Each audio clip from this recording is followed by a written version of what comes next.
மகிழ்ச்சியின் சத்தம் வழங்கும் அனுதின தேவமன்னா.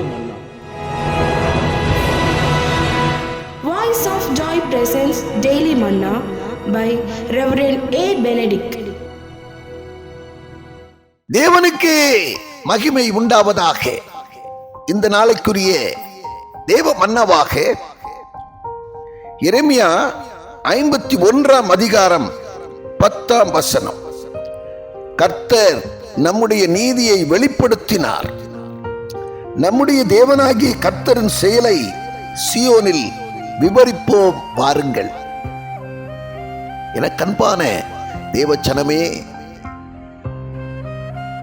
நம்முடைய நீதியை அவர் வெளிப்படுத்துவார். எப்படி வெளிப்படுத்துவாராம்? சங்கீதம் 37ஆம் அதிகாரத்திலே சொல்லப்பட்டிருக்கிறது. அவர் உங்கள் நீதியை வெளிச்சத்தை போலவும் உங்கள் நியாயத்தை பட்ட பகலை போலவும் அவர் விளங்க பண்ணுவார். மாறாக நாம் சுயநீதியை உடையவர்களாய் இல்லாத படிக்கு, என கண்பானவர்களே, தேவ நீதியை நிறைவேற்றுகிறவர்களாய், தேவ நீதியின் மேலே பசி தாகமுள்ளவர்களாய், தேவ நீதி நிமித்தமாக நாம் துன்பப்பட்டாலும், தேவ நீதி நிமித்தமாக நிந்திக்கப்பட்டாலும், நாம் அவருக்குள்ளாக நாம் களி கூறுகிறவர்களாக இருக்கிறோம்.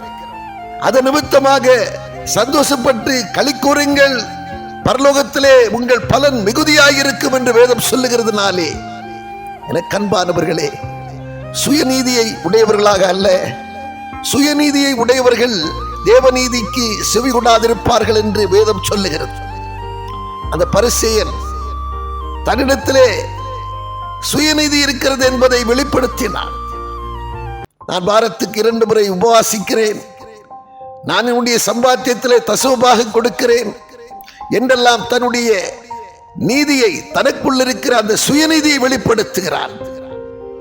ஆனால் தேவ நீதியின் மேல் தாகம் உள்ளவர்கள், தேவ நீதியின் மேல் பிரியமாய் இருக்கிறவர்கள், அவர்கள் தேவனுடைய வார்த்தையை பிறருக்கு அறிவிப்பதிலே, தேவனுடைய காரியங்களிலே சிந்தியாய் இருக்கிறதிலே நாட்டமுடையவர்களாய் இருப்பார்கள், வாஞ்சியுடையவர்களாய் இருப்பார்கள்.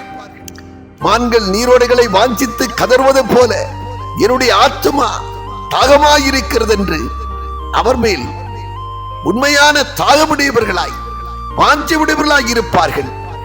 அவருக்கென்று சேவை செய்கிறவர்களாய் இருப்பார்கள். ஆமென். கண்பான தேவச்சனமே, தேவநீதியின் மேலே தாகமாயிருங்கள், தேவ நீதியை வெளிப்படுத்துகிறவர்களாயிருங்கள். நிச்சயம் உங்களை அவர் கைவிடவே மாட்டார். ஆமென்.